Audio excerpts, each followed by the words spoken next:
Okay, question 1. Let's have a look at part A. Notice first that the base number is the same. We've got a 3 all the way through. Therefore, I can form an equation just involving the powers. So therefore, I can say that 4 plus 5 must equal m, which equals 9. And that is your first answer. Let's have a look at part B. This is a very similar question. We've got a same base number again, 5, so I can form an equation just involving the power numbers and letters.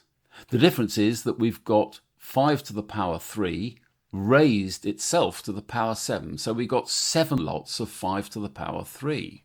So my equation this time will be 3 multiplied by 7 must equal n, which means that n is equal to 21. And that is your second answer. Part C is yet another variation on the theme. Same base number, so I need to form an equation.